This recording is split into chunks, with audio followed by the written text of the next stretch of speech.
welcome to my example presentation for the Young Gandhi Championship. Here we go. 3, 2, 1. Hi, I'm Zoya from Rank Breed in Noida. Next time you're at an airport, notice something. You remove your shoes, your belt.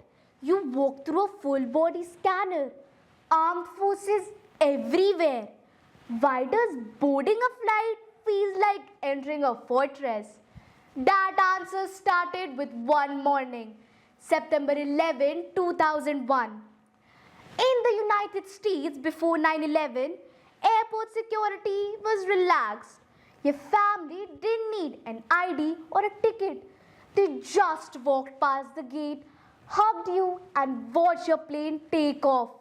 That trust never came back. On the morning of September 11, 2001, 19 men from a terrorist group Al-Qaeda hijacked 4 passenger planes in the US. At 8:46 a.m., the first plane crashed into the North Tower of the World Trade Center in New York. 17 minutes later, the second plane crashed into the South Tower.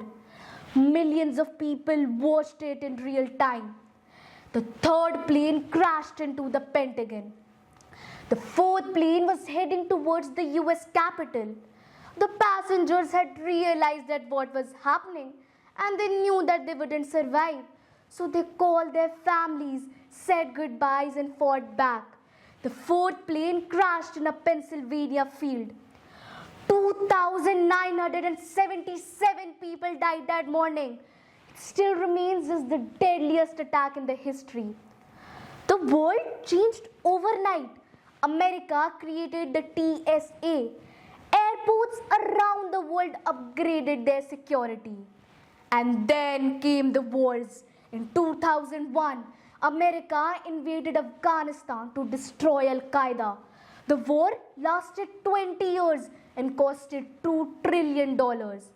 In 2003, America invaded Iraq, claiming it possessed weapons of mass destruction. No weapons were ever found. Another coast followed. Millions of innocent Muslims from around the world faced violence and discrimination, blamed for an attack they had nothing to do with.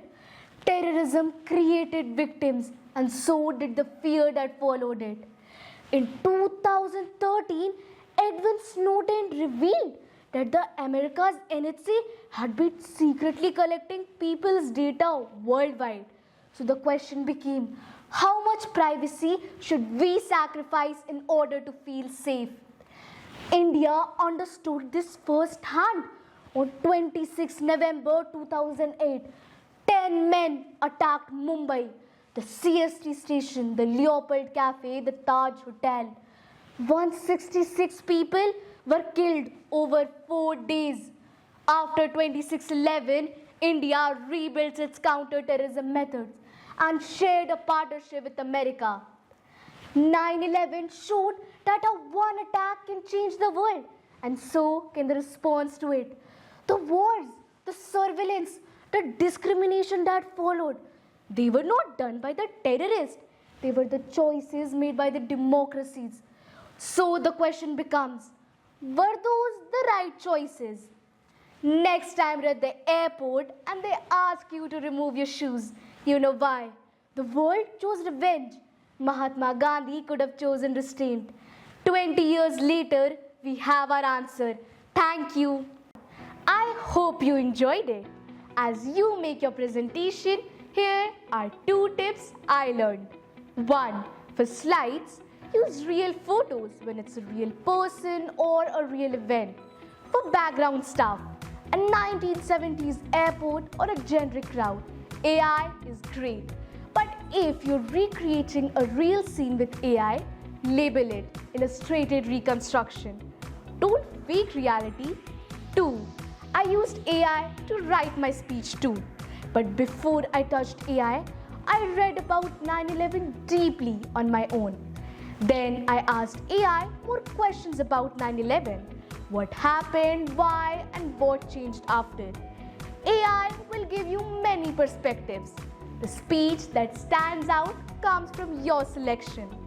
Which perspectives you pick to tell your story. That's the real work. Good luck with your presentation. Bye.